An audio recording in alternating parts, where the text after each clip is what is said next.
Ako si Maria at ito ang aking kwento.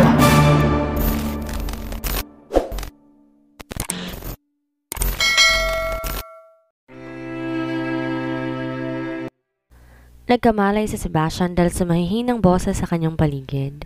Nang pilitin niyang imulat ang kanyang mata, si Javier ang una niyang nakita. "Sir, you're awake!" Anang assistant, bakas ang saya sa mukha. "Nasaan ako?" Anang binata sa paos na tinig. Tinaas ang isang kamay, nangunot noo, na makitang nakakabit na swero doon. "Nasa ER ka na hospital, sir. Na-aksidente ka." Alanganing sagot ni Javier. Naninikip ang dibdib ng asista na maalalang sinapit ng amo. The car fell a couple of meters down the not-so-shallow ditch by the roadside. Mabuti na lang nakasunod agad ito at ang security team sa binata. Kung hindi, lihim na ipinalig ni Javier ang kanyang ulo. Pilit pinalis ang di kaaya-ayang mga eksena sa kanyang isip. "What happened to me?" Anang binata, humugot ng malalim na hininga. Subalit napanguwi ng sumigid ang sakit sa kanyang tagiliran. "You have a broken rib, sir. May mga galos ka rin at sugat sa kamay at binte. Aside from those, wala na po. Katatapos ka lang tingnan at gumutin ng doktor. Kakalabas lang din ng test na ginawa sa'yo. They said it's a miracle that you did not have any serious injuries. Sa ngayon po, hinihintay lang natin ang staff na maglilipat sa'yo sa hospital suite. You need to stay here for a few days, sir." Kumurap ang binata. Pilit prinoseso ang sinabi ni Javier. "What about Belle? Sinabi mo ba?" "Yes, sir. Nandito siya kanina. Kasama si Sir Gilbert at Ma'am Alexandra. All three of them rushed here nang malaman nilang nangyari sa'yo, but Miss Belle was inconsolable. They need to take her home and she fainted and..." "Fainted?" Si Sebastian, pilit umupo kahit nananakit ang tagiliran. "Sir, bawal kang magkikilos at..." Inabot ni Sebastian ang kwelo ni Javier. "Tell me, kamusta ang asawa ko?" Giagad nakasagot si Javier sa gulat. With that, tinanggal ni Sebastian ang kanyang swero. "Pupunta tayo sa mansyon ng mga Gutierrez?" "Pero sir, pupunta ako mag-isa kung di ka sasama, Javier, because damn it, I need to tell my wife that I'm fine." Nag-aalala lang sabi ni Sebastian. Tarantang bumaling si Javier sa isa pa nilang tauhan na naroon. "Take care of the bills. Tell the doctor what happened." Anito bago inalalayan ng amo palabas ng ospital. "Do not exhaust yourself too much, Belle. Kami na munang bahala kina Sebastian at Sheena."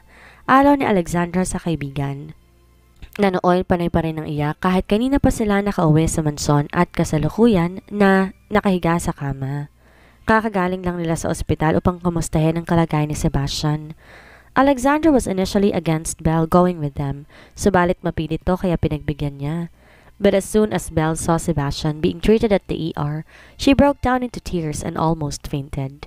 Kaya naman napagpasyahan nila ni Gilbert na iuwi na lang muna ang kaibigan bago nila balikan si Sebastian sa ospital.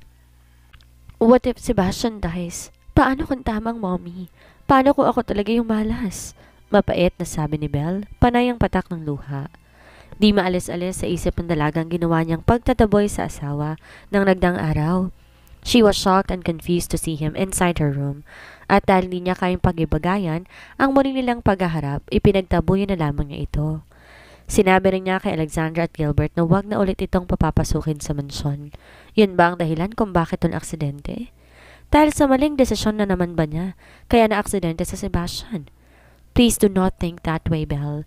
Baka kasama sa baby mong pag-iisip ng masama. Hindi ka malas. You never were. You're the most kind-hearted and sacrificial person for me, Belle. It's just that sometimes we really have to go through tough times." Alo ni Alexandra sa kaibigan. Napayuko na si Belle, humikbi. "Pero si Sebastian is going to be fine. Sebastian is going to be fine, I promise. He will be just fine." "Hindi pa kami nag-uusap. There are too many words to say, Alexandra. Hindi ko alam saan ako mag-uumpisa." "You will have time to tell him everything, I promise. So for now, rest. Your body needs it." Wala sa sariling tumango si Belle. Pilit pinakalma ang sarili. Sa kabila ng kaba at pag-aalala kay Sebastian, gustong pilitin ng dalagang kumalma dahil na rin sa kanyang kalagayan. She has a baby inside her to protect. She must not be selfish and allow herself to drown herself in her emotions. "Magpapakit ako ng pagkain para sa'yo mamaya. Dito ka na lang sa kwarto, wag mo na ring alalahanin pa si Sheena." Kasalukuyan ang binibili na ni Mama si Marie kung ano ang dapat gawin. What you need to do is to make sure that you are well rested. Babalik kami ni Gilbert sa ospital. Tatawagan ka rin namin for updates at di na naituloy pa ni Alexandra. Ang nais sabihin ng mabilis bumalandar ang pinto ng silid ni Belle, revealing a frowning Gilbert. Can we talk, love? It's urgent and important. Ani Gilbert sa asawa, baka sa magkahalong inis at pag-aalala sa mukha. Alanganing tumango si Alexandra. Mabilis lumabas ng silid ng kaibigan. Subalit sa pagmamadali nito'y hindi na isara na maayos ang pinto at nag-iwang doon ng siwang. From there, nakikita ni Belle ang pag-uusap ng mag-asawa. Di niya gaanong maintindihan ang pinag-uusapan ng mga to dahil malakas ang ulan sa labas. Tila pati ang langit nakikisabay sa kanyang mga kalungkutan. Di naglipat sandali, nagmamadaling umalis sa mag-asawang Gilbert at Alexandra sa may pinto. Wala pang isang minuto matapos nun, nakarinig ng malakas at sunod-sunod na busina sa labas ng bahay si Belle na nagpangyari upang mapilitan siyang bumangon sa kama, silipin ang gate sa bintana ng kanyang silid. Doon sa labas ng gate, sa gitna ng malakas na ulanan, may nakaluhod na figura na tila pamilyar sa kanya, hanggang sa napasinghap si Belle. Natutop ng kamay ang bibig bago muling lumuha. It's Sebastian. Hindi siya pwedeng magkamali. Si Sebastian na nakaluhod sa ulanan. Umahagulhol na lumabas ng silid si Belle. Nagdire-diretso sa pagbaba sa hagdan ng mansyon hanggang marating niya ang sala kung saan naroon sina Gilbert, Alexandra at ang mga miyembro ng security team ng pamilya. Belle! Alanganing tawag ni Alexandra sa kaibigan. We tried talking to him. Ayaw niyang umalis at pupuntahan ko siya, Alexandra. Ako na lang kakausap sa kanya, sagot ni Belle. Di pa rin siya sigurado kung anong dapat niyang maramdaman o anong dapat niyang sabihin. Subalit sa mga oras na yon, iisa lang kanyang nais. Ang masagip si Sebastian sa gitna ng malakas na ulan. Mabilis na tumango si Alexandra, nagpakuha ng payong sa katulong. Ilang sandali pa binabagtas na ni Belle ang driveway patungo sa gate ng mansyon. Samantala sa labas ng gate, patuloy sa pagluhod si Sebastian. Sa kabila ng iniindang pinsala sa katawan dulot ng aksidente, he is determined to stay under the unforgiving rain until the gates of the Gutierrez mansion opens for him. At di siya aalis doon hanggat di niya nasasabi kay Belle na maayos siya, na kaya pa niyang magtiis, na kaya pa niyang maghintay para sa kapatawaran nito, na kahit abutin sila ng kung ilang taon, maghihintay pa rin siya upang muli natanggapin siya nito sa buhay nito at ng kanilang mga anak. Alam ng binata na walang kasiguruhan kung magbubunga ba ang kanyang ginagawa. God! Belle couldn't even care even if he dies in under that cold heavy rain. Subalit wala na siyang magagawa pa. Malaki ang kasalanan niya sa asawa. He has to endure. Maya-maya pa, umingit pabukas ang gate ng mansyon. Hope suddenly rose against his chest when he saw Belle's figure emerging from it. Sa kabila ng iniindang sakit sa tagiliran at panginig dahil sa labig, di inalis na Sebastian ang tingin sa asawa hanggang humintuto sa kanyang harapan. Belle, don't worry, I'm fine. Pilit na sambit na Sebastian sa kabila ng panginig. Muli namang napaluha si Belle. Lumuhod na rin at pinayungan ng asawa. Anong ginagawa mo, Sebastian? Bakit mo pinapahirapan ang sarili mo? Dahil mas lalong mahirap kapag wala kayo sa tabi ko, Belle. So please give me another chance to right my wrongs and to love you right. Because damn it, I love you, Arabelle. I love you so much. Humikbi na si Belle. Hinaplos ang pisngi ng asawa. She has many things to say, but no words came out from her mouth. Then she realized when emotions are too much, words are not enough. Please, just one more chance, please. Sambit muli ni Sebastian, bakas ang panghihina sa tinig. Niyakap na ni Belle ang asawa. She may be confused right now, but one thing stayed the same. She still loves him. She loves him, even his thorns and everything in between. She loves Sebastian Carpio and she's willing to risk it all again, just for him. All right, let's try again, bulong ni Belle. Subalit bago pa man makasagot ulit si Sebastian, muli itong nawalan ng malay. Sa ikalawang pagkakataon, nagmulat sa Sebastian na mabigat ang pakiramdam. Muli niyang namulatan ng puting kisame ng ospital at ang malakas na amoy ng antiseptic mula sa kung saan. Malakas din ang buhos ng liwanag sa bintana ng ibig sabihin umaga na. Kumurap-kurap ang binata. Sinubukang alalahanin kung ano ang nangyari sa kanya. Subalit blanco, wala siyang maalala. All he can think of that moment was the pain he seemed to feel all over his body. Maya-maya pa, "Good morning, idiot. You're finally awake." Anang pamilyar na tinig sa kanyang tabi. Nang bumaling siya sa direksyon ng tinig, nakita niya si Belle, nakahiga sa kanyang tabi. May pilong ngiti sa mga labi. Belle? Anang binata, wala sa sarili. Papanong, you were out for almost 2 days? 2 days? Tumango si Belle. You had high fever because of the little stunt you did under the rain, Javier.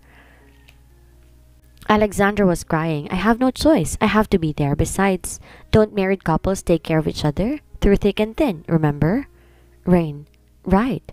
The last memory he had was he was kneeling under the rain and begging for Belle's forgiveness. Noon pa lang naalala ni Sebastian ang lahat na nangyari sa kanya. The frustration he felt when he cannot visit Sheena, the accident, and then the rain. Sinubukan ni Sebastian gumalaw sa balit, agad na pangiwi ang binata, nang sumigid ang sakit sa kanyang tagiliran.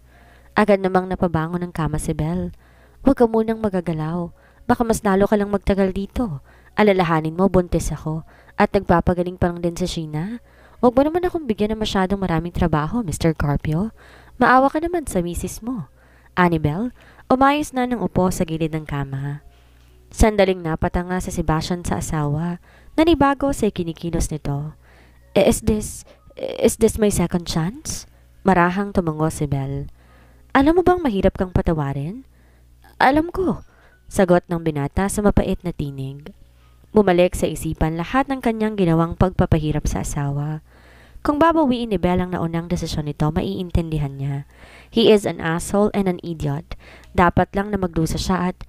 But when I saw you at the emergency room, unconscious and fighting for your life, I suddenly had a glimpse of my life with our children and without you in it, and that would be a sad life for me. At ayoko na maging malungkot, Sebastian. Pagod na akong maging malungkot, kaya't pinili kitang patawarin ngayon at bigyan ka pa ulit ng isa pang pagkakataon. Annabel, pigil ang emosyon. She doesn't want to cry anymore. Sa loob ng 2 araw, pawang yun ang kanyang ginagawa tuwing naiiwan siyang mag-isa sa hospital suite na Sebastian. Now that he is finally awake and out of danger, maaari na siyang ngumiti ulit. Marahang inabot na Sebastian ang kamay ng asawa. Masuyo itong dinala sa kanyang labi. Thank you, cara mia. Thank you. Anang binata sa garalgal na tinig.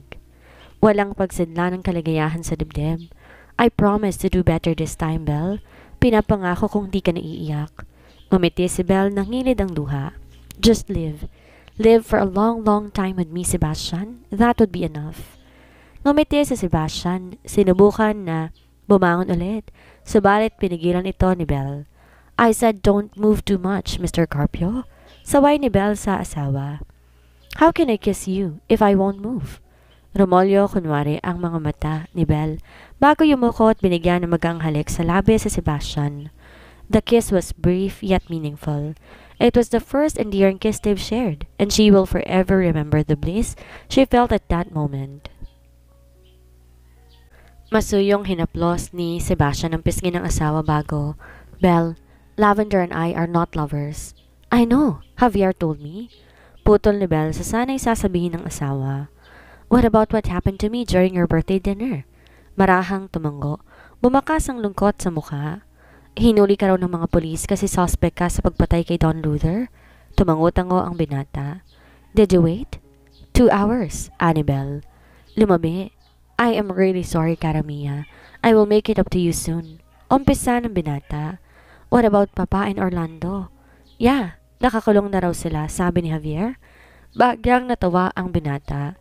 It seemed his loyal assistant already did all the explaining on his behalf. So you already know everything. Ano bang hindi nasasabi ni Javier sa'yo? Ngumiti ulit si Belle. Well, hindi niya sinabi sa akin na mahal mo ko, gaya ng sinabi mo ng isang gabi, Mr. Carpio. I want to hear it from you again.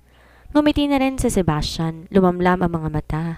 I love you, Belle. I don't know how or when, but one thing is for sure. This heart is only beating for you now. Di man ikaw ang unang babaeng minahal ko, sinisiguro ko sa'yo na ikaw lang mahal ko ngayon at sa mga susunod pang panahon. Tuluyan ang lumuha si Belle. Di na napigilan ng dalaga, but this time, she's not crying because she is sad or in pain. She's crying because she's happy. Mahal din kita, Sebastian. Natakot ako nung una dahil sa inamin ko man o hindi. Unti-unti mong inaalis ang lungkot sa buhay ko nang mawala sa buhay ko sa John.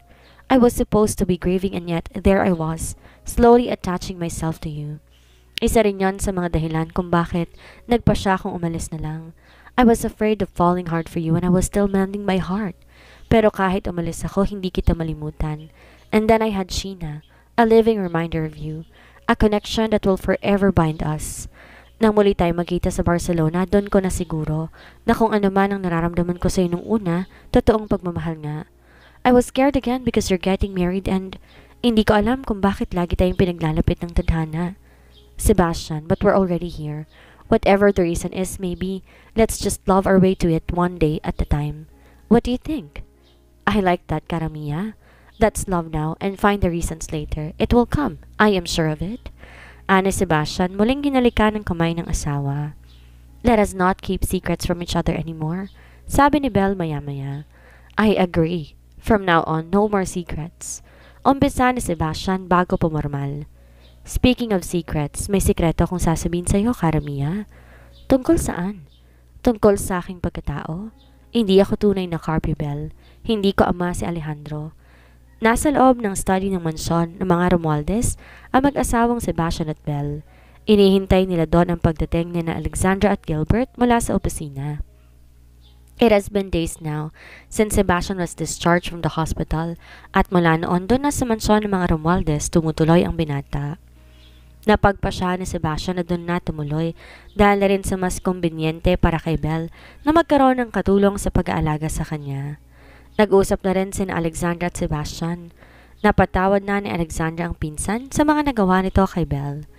Sebastian promised to be a better husband to Belle and father to his children, and Alexandra couldn't even be more proud how the high and mighty Sebastian Carpio would stoop down so lowly to ask for forgiveness. But nevertheless, Alexandra was happy that finally, her cousin and her friend had reconciled. That was days ago at ngayong mas malakas na si Sebastian, naisip ng binata dapat na niyang gawin ang matagal na niyang dapat ginawa, ang sabihin kay Alexandra ang totoo tungkol sa kanyang pagkatao. Nervous? Tanong ni Belle sa asawa habang nakaupo silang dalawa sa setting ng study. Hinihintay ang pagdating ni na Alexandra at Gilbert. Nagkibit balikat si Sebastian. No, Karamia, honestly, I don't know what to think or what to feel right now. What about you? Do you think less of me now that you know I am not a Carpio? There was too much insecurity in his voice and Belle didn't miss it. Tipid ng umiti si Belle. Inabot ang kamay ng asawa at marahan iyong pinisil. Carpio or not, what I feel for you stays the same. Hindi ko minahal ang pangalan o kayamanan mo, Sebastian. I loved you because you are the arrogant, annoying tyrant, Sebastian. Sebastian chuckled and planted a soft kiss on Belle's forehead. Thank you, my stubborn wife. I love you too. Di nagtagal, bumukas na ang pinto sa study. Magkasunod na humakbang papasok sa silid ang mag-asawang Gilbert at Alexandra. Kanina pa kayo? We got stuck in traffic. Si Gilbert kasi kung san-san piniling dumaan. Ani Alexandra ay nirapan kunwari ang asawa. Hey, doon naman tayo dumadaan noon kapag nagmamadali tayong umuwi. I didn't know that the road was under construction. Pagtatanggol ni Gilbert sa sarili. Natatawang nagkamot ng ulo bago bumaling kay Sebastian. Bahagyang natawa ang binata. Humigpit ang hawak sa kamay ni Belle. Can't wait. We got the best ladies in the world, Gilbert. I am sure Belle will keep me on my feet too. Hey, hey! Magkasabay na sabi ni na Alexandra at Belle, making their husbands laugh. Anyway, who's up for a drink? How about scotch?